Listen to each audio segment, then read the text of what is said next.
இன்றைக்கி தமிழ்நாடு முழுவதும் பரவலாகவே எல்லாரும் சோலார் போட ஆரம்பிச்சிட்டாங்க. ஏன்னா இப்போ இந்தியாவில் உற்பத்தி ஆகக்கூடிய மொத்த மின்சாரத்தில் அதிகபட்சமாக உற்பத்தி ஆகக்கூடியது நிலக்கரி மின்சாரம் தான். அதுக்கு அடுத்த 2ஆம் இடத்துல வந்திருக்கிறது சோலார் மின்சாரமும் காற்றாலை மின்சாரமும். இப்போ சோலார் மின்சாரம் ரொம்ப வேகமாக பரவிக்கிட்டு இருக்கு. மொத்த தேவையில் 30% வரைக்கும் நம்ம சூரிய சக்தியிலேருந்து உற்பத்தி பண்ணலாம். அப்பயும் கிரிட் ஸ்டெபிலிட்டி கிடைக்கும். இந்த கிரிட் ஸ்டெபிலிட்டிக்காக மட்டும்தான் நம்ம சோலாரில் குறிப்பிட்ட அளவு தான் உற்பத்தி பண்ணணும் அப்படின்னு நம்ம முடிவு பண்ணுறோம். ஏன்னா இபி பவர் ஃபுல் அண்ட் ஃபுல்லாக நிலக்கரியிலேருந்தும் அணு மின்சாரத்திலிருந்தும் நீர் மின்சாரத்துலேருந்து கிடைக்கிது. அதில் பகல் நேரத்தில் மட்டும் கிடைக்கக்கூடியது இந்த சோலார் பவர். காலையில் ஒரு 7 மணிலேருந்து சாயங்காலம் ஒரு 5 மணி வரைக்கும் அபரிமிதமாக சோலார் எனர்ஜி கிடைக்கிது.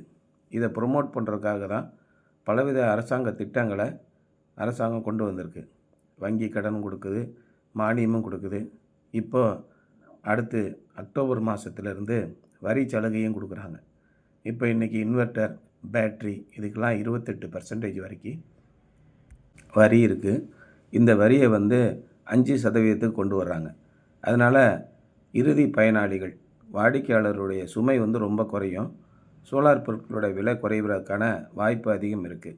சோலார் பேனலு, அதுக்குரிய இன்வெர்ட்டர், டிரான்ஸ்ஃபார்மரு, வயரு இப்படி எல்லாமே மொத்த சோலார் சிஸ்டத்துடைய வரியுமே 5%க்குள்ளே கொண்டு வர மாதிரி திட்டம் பண்ணிகிட்ருக்காங்க. இந்த மாதிரி செய்யும்போது சோலார் உற்பத்தி அதிகரிக்கும். அப்படி அதிகரிக்கும்போது எல்லாரும் சோலார் போடுறதுக்கு முன் வருவாங்க. குறிப்பாக ஒரு 3000 ரூபாய்க்கு மேலே கரண்ட்டு பில் கட்டக்கூடிய 700லேருந்து 1000 யூனிட் பயன்படுத்தக்கூடிய குடும்பங்கள் இதை உற்பத்தி பண்ணாங்கன்னா நாட்டோட நிதி சுமை குறையும். ஏன்னா ஒரு ஊருக்கு மின்சாரம் தயாரிக்கணும் அப்படின்னா 500 மெகாவாட்டு 1000 மெகாவாட்டுன்னு நம்ம பெரிய பெரிய மின் உற்பத்தி நிலையங்களை அமைக்கணும். அதுக்கு இடம் வேணும், அதை பராமரிக்கிறதுக்கு ஆள் வேணும், அதுக்கு முதலீடு வேணும். இது எல்லாமே நம்மளே உற்பத்தி பண்ணிக்கிடும்போது நம்ம வீட்டு மாடியிலேயே நம்ம இடம் கொடுத்துட்றோம், நம்மளே பராமரித்து கொடுத்துட்றோம். நமக்கு தேவையான மின்சாரத்தை நாமளே முதலீடு பண்ணி நம்ம உற்பத்தி பண்ணிக்கிறோம்.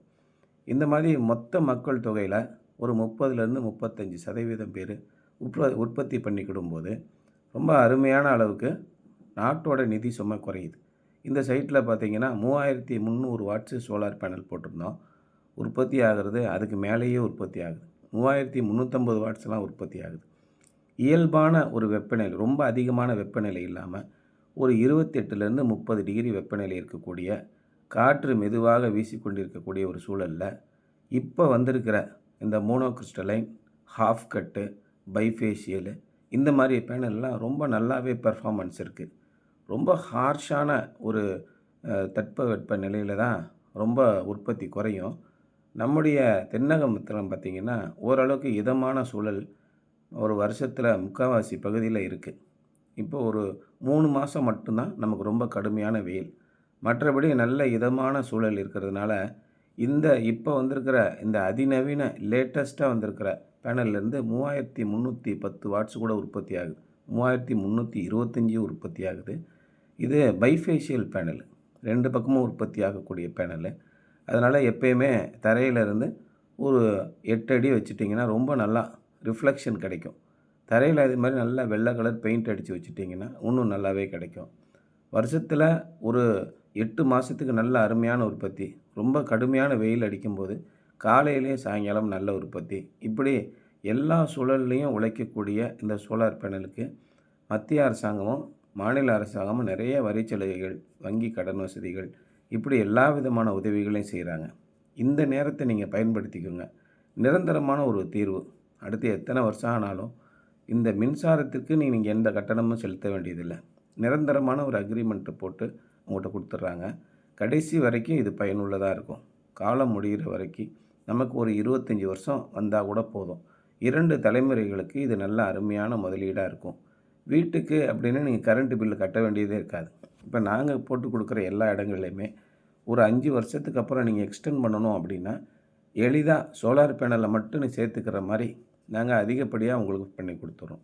அந்த மாதிரி பண்ணும்போது நீங்கள் ஃப்யூச்சரில் இன்னொரு சோலார் சிஸ்டம் போடணும் அப்படின்ற அவசியம் இல்லாமல் சோலார் பேனல் அந்த காலத்தில் என்ன பேனல் வருதோ அதுக்கு தகுந்த பேனலை நீங்கள் அட்டாச் பண்ணிக்கலாம். எனக்கு தெரிஞ்சு இந்த போன ஒரு 2 வருஷத்துக்குள்ள சோலார் இண்டஸ்ட்ரி வந்து தலைகீழாக மாறி போயிடுச்சு. ஏன்னா 2 வருஷத்துக்கு முன்னாடி பார்த்தீங்கன்னா 330 வாட்ஸு பாலிகிறிஸ்டலைன் பேனல் தான் அதிகமாக இருந்தது. அப்புறம் மோனோகிறிஸ்டலைன் வந்துச்சு. மோனோகிறிஸ்டலைன் வந்தவுடனே ஹாஃப் கட்டு அப்படின்னு ஒரு பேனல் வந்துச்சு. ஹாஃப் கட்டு பேனலோடைய காலம் முடிகிறதுக்குள்ளேயே பைஃபேஷியல்னு வந்துருச்சு. பைஃபேஷியல் வந்தவுடனே டாப்கான் பி டைப்புன்னு ஒன்று வந்துச்சு. டாப்கான் என் டைப்புன்னு ஒன்று வந்துருச்சு. இன்னும் அதில் வந்து அட்வான்ஸ்டு லெவலாக இப்போ 800 வாட்டு பேனல் வரைக்கெல்லாம் வந்துருச்சு. இந்த மாதிரி போய்கிட்டு இருக்கும்போது ரொம்ப வேகமாகவே இந்த சோலார் பேனலில் ஒரு மிகப்பெரிய புரட்சி நடந்து கொண்டே இருக்குது. அதனால் இனிவரும் காலங்களில் பார்த்திங்கன்னா சூரிய சக்தி உற்பத்தி என்பது ரொம்ப ரொம்ப எளிதான ஒன்றாக இருக்கும். எல்லா வீடுகள்லையுமே சோலார் சிஸ்டம் இருக்கும். அதனால் உங்கள் வீட்லேயும் உங்களுக்கு மின் சுமை ஒரு 700 யூனிட்டுக்கு மேலே யூஸ் பண்ணக்கூடிய ஒரு ஆளாக இருந்தீங்கன்னா 3 கிலோவாட்லேருந்து 5 கிலோவாட் போட்டுக்கோங்க. இனிவரும் காலங்களில் பெட்ரோல் விலை வந்து போய்கிட்டு இருக்கிறதுனால எல்லாம் எலக்ட்ரிக் பைக்கு, எலக்ட்ரிக் கார், ரொம்ப மோஸ்ட்டு சொஃபஸ்டிகேட்டட் பைக்கெலாம் வந்துடுச்சு. இப்போ கொமாக்கியில் அன்றைக்கி பார்க்குறேன், ஒரே சார்ஜில் 322 கிலோமீட்டர் போகிற மாதிரி ஒரு ஸ்கூட்டர் வெளியிட்டிருக்காங்க. இப்போ இதெல்லாம் ஒரு நாளைக்கு ஒரு 5 யூனிட் நீங்கள் ஸ்டோர் பண்ணி வச்சிங்கன்னா அடுத்த ஒரு வாரத்துக்கு நீங்கள் ஓட்டிக்கிட்டு இருக்கலாம். ஒரு வாரம் 10 நாளைக்கு நம்ம திரும்ப சார்ஜே போட வேண்டியது. அதுக்குரிய மின்சாரத்தை நீங்கள் சோலார்லேருந்தே உற்பத்தி பண்ணிக்கலாம். அதுக்கும் கவர்மெண்ட்டுக்கு நீங்கள் காசு கட்ட வேண்டியதில்லை. இந்த மாதிரி நவீனமான காலத்தில் நம்ம வாழ்ந்துக்கிட்டு இருக்கோம்.